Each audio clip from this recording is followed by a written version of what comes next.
This is Invisible Inc., the podcast for BIPOC and Latina women entrepreneurs. And I'm your host, Shubha Chakravarthy, founder of Achieve.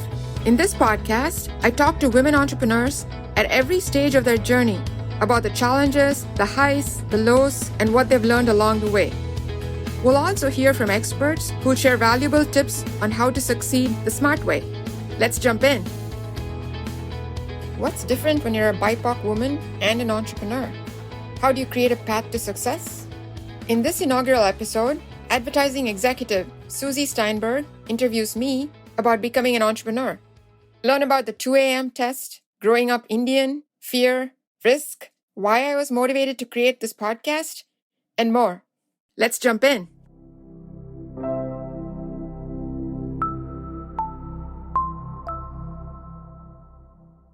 Hey, Shubha. So you ready? Are you ready to turn the tables and be in the hot seat for a little while on this podcast? Absolutely. Let's go. Tell us a little bit more about you. What's your background? I grew up in India and I came here after I finished my education. I'm an ex-banker, an accountant. I've done consulting, and about 3 or 4 years ago, I realized that I wanted to do something that was closer to my heart, that better married my head and heart. So here I am. So what led to the idea of becoming an entrepreneur? And when you made this decision, what did you think about it at the time? I think I've always had an entrepreneurial streak in me ever since I was a kid. When you grow up in India, I grew up in a fairly conservative, very traditional South Indian family where you grew up to become an engineer or a doctor, or if you're a girl, then you became an accountant. So that's what I did. But throughout, there's always been this streak of trying to do different things, trying to find better solutions to problems, as well as the streak around somehow helping women achieve greater economic equality. That has been a continuing theme in everything that I've been doing. At some point, I had to just go out and do this thing, or I felt I would regret it throughout my life. So that's when I decided to take the plunge. I left a fairly comfortable corporate career because I did want to do something that would help women, and especially women entrepreneurs. I felt that if I didn't do it then, I'd regret it for the rest of my life. And here we are. So reveal, what is the big idea? My idea was initially to help women do better with their personal finances. About a year or so ago, I was talking to a former colleague from banking about an idea to help their bank customers, the women customers, get a better handle and more easily understand their personal financial situation. She said, Shubha, this is great, but I really wish you would do this for entrepreneurs because we really want to help women entrepreneurs. And that's when the light bulb went on. Even though I'd been in financial services all my life and I was an entrepreneur and I was facing these challenges, I had never stopped to think about it.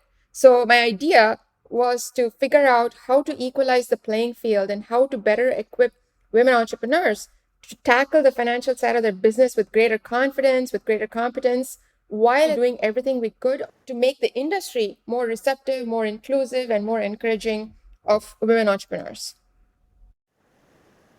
What were some of the challenges you wrestled with early in the process, and how'd you work through them? How'd you find your way? It's a great question. I would say I'm still finding my way. Some of the biggest challenges were I didn't know where to start. So a big challenge was just the internal hurdle of, do I have it in me? Do I have the skills to be an entrepreneur? The second big challenge was, how do I take that and cross the bridge to making it a viable business idea without losing the heart of the mission? The next big challenge is always what entrepreneurs call product market fit. Like, what's the very, very specific problem that you're trying to solve? And what is the specific business model that will solve that problem that they're willing to essentially jump on and say, yeah, I'm happy to pay for that. I would say that I've not completed that journey yet, in all honesty, and it's part of the reason I'm doing this podcast. What I've learned through that process is you have to take it slow and you have to first go and listen to people who are eventually going to buy your product. So you've touched a lot on growing up in India and coming from a somewhat traditional Indian family. What are the general perceptions about women becoming entrepreneurs? How did it play out specifically for you, and how have you handled it? And how, if at all, has it even impacted your entrepreneurial journey? I grew up in a very conservative South Indian family that was all about academics. It was all about engineering and performance and so forth. The holy grail was you did extremely well in school, you got a job, you did that job well, you got promoted, you married, you had kids. And for women, it's all about being seen. At least when I was growing up, it was all about being seen and not being heard. So that continues to be a challenge. I don't have anybody in the family who has done it before, so I can ask them, hey, Uncle X or Aunt Y, what do I do about XYZ? So it's kind of like a mental trick you have to perform. And that's what keeps you going and takes your focus away from yourself and onto the problem and helps you get there faster, better, and so forth. What were your inner beliefs that you had, either about yourself or what it means to be an entrepreneur as you were heading into this journey? And what kind of challenges did that pose for you, and how did you resolve them? I think the answer is very simple. It's two words: imposter syndrome. I now know the name for it, but I always had this feeling, especially when you come to a new country where you don't know anything, you're starting over from scratch, you're always questioning yourself and say, do I really belong here? That happened when I got into business school. I went to University of Chicago Booth. And for, I think, the first couple of quarters, I was convinced that I was an admission mistake and that somebody would walk into class one day, like in the middle of accounting or whatever, and say, can I have Miss Chakravarthy, please? We need to see you outside. And then they'd take me out of class and the professor would be looking on and they'd be like, we're really sorry, miss, but your admission was a mistake. And I'm afraid we're going to have to withdraw it and you'll just have to go find a different school. So I think the only thing that has gotten different over time is that I've become used to it. And if I don't have that feeling, it's almost like you're not doing the right thing. So that's what gives me the hope and the strength to say, okay, maybe this will also become one of those challenges when I look back and say, I got over it. But on the other hand, this could be the one that finally does me in. You just have to live with it. I'm going to ask you a question. Unpack that for a minute. What made you think that you were not worthy or qualified? What was that inner voice? What made you doubt yourself? What was that tape like in your head? It's simple things like, what image does the word entrepreneur conjure up in your mind? When I say the word entrepreneur, and if I were to do this psychological word association test, I see images flashing in my mind of people like Elon Musk, Mark Zuckerberg.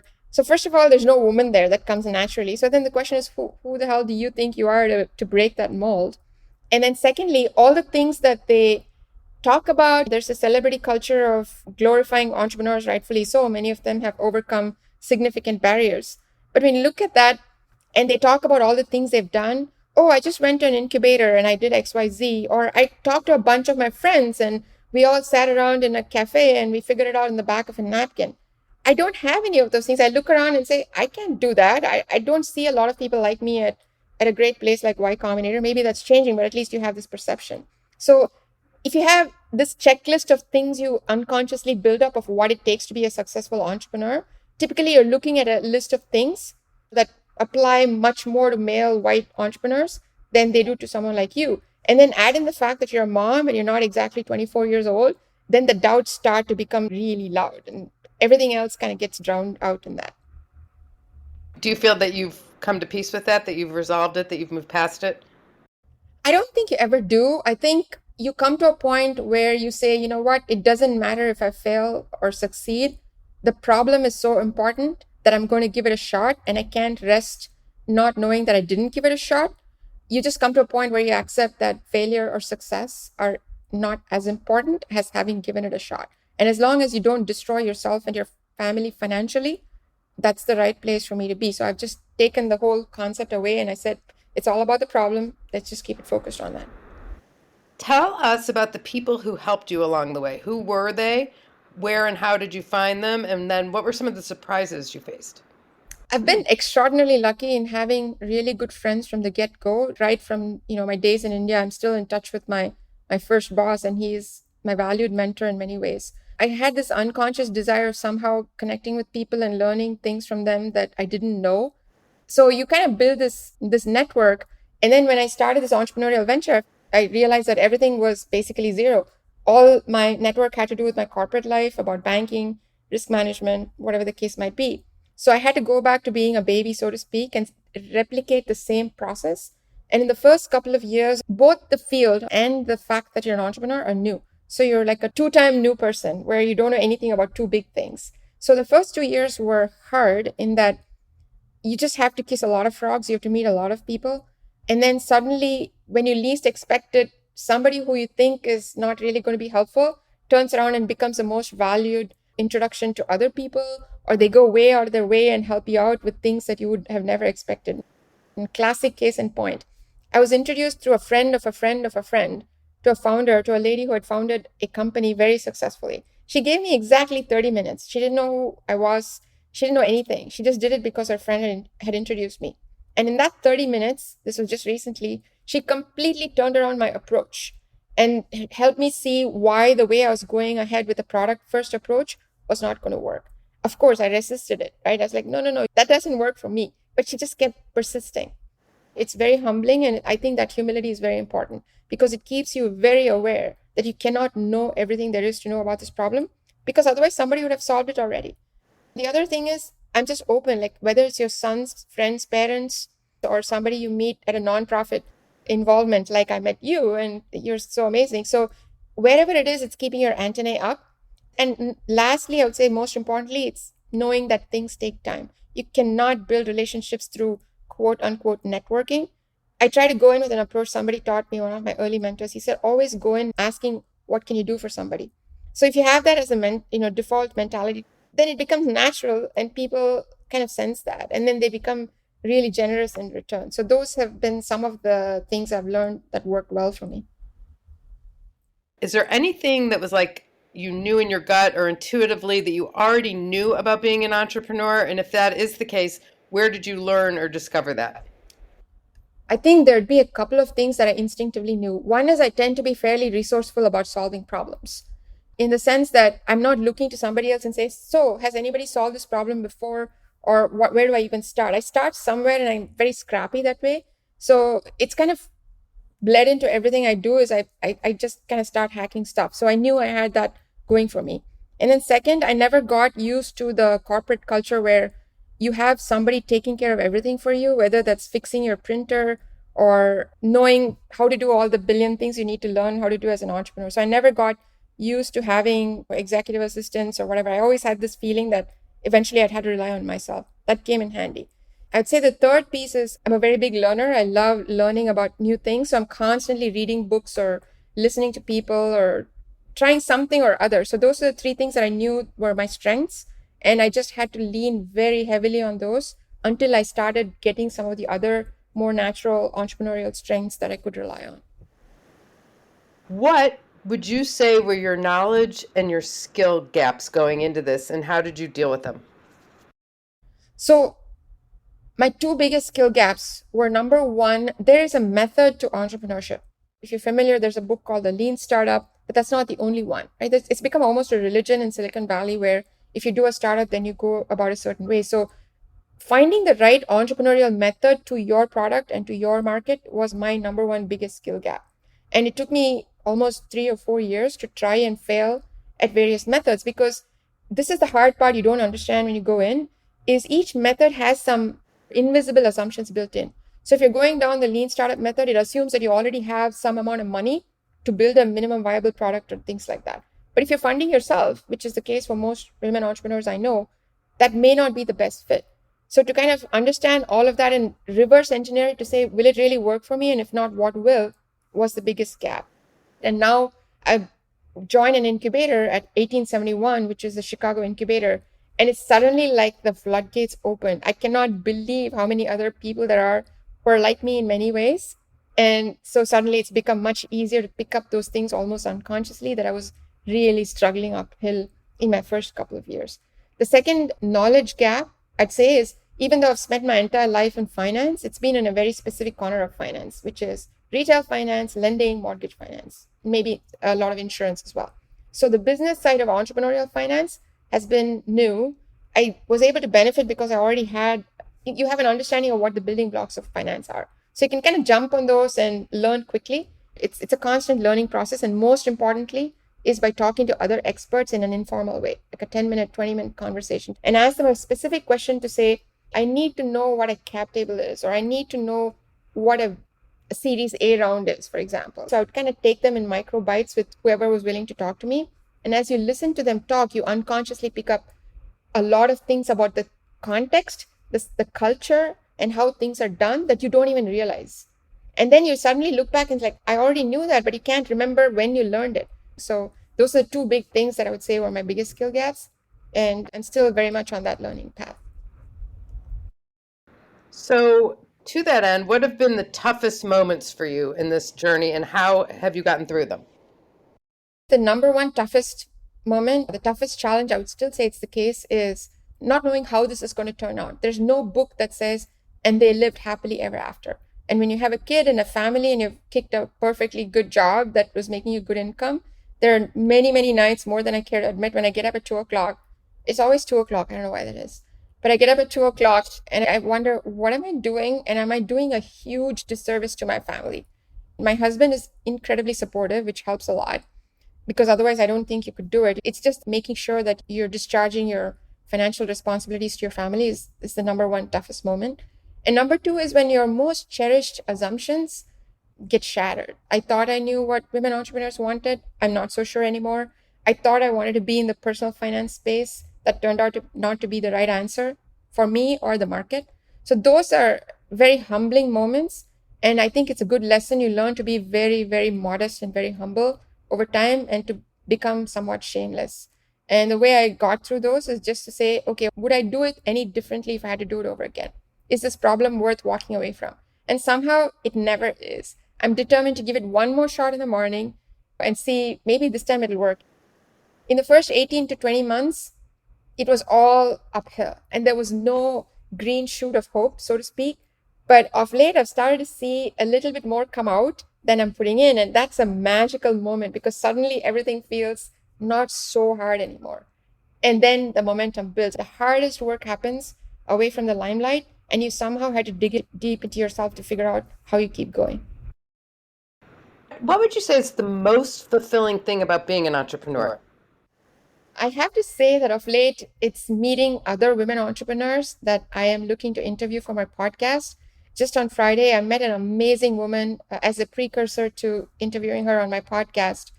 Just the story she brought to the table almost moved me to tears. It was very fulfilling when she validated my view of the problem with regard to women and finance and entrepreneurship. So that was very fulfilling. But when she said, I wish this had been there when I was starting out, or this is what I really think is needed, and I'm so happy you're doing this, to hear that is what keeps me going and will keep me going no matter how bad things get. So that kind of leads to my next question, which I think you've probably already answered it, but what is the one thing that keeps you going on this journey? It would be the moment when a woman walks in or she sees a challenge which would have faced her before, and she would have said, I can do everything else about the business, but not the numbers. When she somehow becomes smaller or shrinks, anytime there's something to do with numbers or finances, I want to change that forever. I want her to walk in, hold herself high, and if somebody asks her, you need to walk through the financial models now, or we need to discuss insert your favorite piece of jargon from the financial services industry, and she stands just a little bit taller and says, let me walk you through XYZ without any fear and with absolute confidence, that is the day I'll live for. If you had to start things over, if you were able to start things over, is there anything you would do differently? This is so funny. I think I would start seeking a community sooner. That's what everybody told me, and I resisted. And I said, that's for other people. That's for people who are younger. That's for people who are smarter. That's for people who have more money than me. It's not for people like me. And now that I've joined the incubator and I'm starting to mix with other entrepreneurs, I see how much of a waste of time that was. And that said, at the same time, I think it's also hard to know where to go, especially if you're like me, not a traditional entrepreneur, 20 years old, single, whatever the case might be. I would say find somebody who you can talk to, whether it's joining a community or a meetup or a monthly coffee with, even if they're not pure entrepreneurs, but if they have some streak in them that is entrepreneurial that you can lean on and build energy from, never give that up, because that is such an accelerator. It's like a 10x booster to your energy and to your progress. I would just do that one thing differently. So obviously, the reason we're here, you're starting up this new podcast, right? So what made you do that? What was the motivation? Initially, I went in with the same view that everybody else does, which is you understand the product, you understand the problem, therefore, here's what you think the answer is, and now build it and they will come. And knowing that this was a trap, yet I fell into the exact same trap, not once, but 3 times. And I did that over the last 6 months, didn't work until this lady I told you about earlier, the entrepreneur, told me, you're getting it all wrong. You need to first go talk to your people. It's hard to talk to people. And she said, let me tell you how to do that, because I'm an introvert. I don't have a lot of friends who would meet the criterion of being entrepreneurs. She said, start a podcast and talk to the people who you want to serve. I was very resistant, of course. It just is amazing how dense it can be sometimes. I was resistant, but then I started experimenting and I just talked to a couple of friendly people who wouldn't mind early missteps if I were to make that podcast.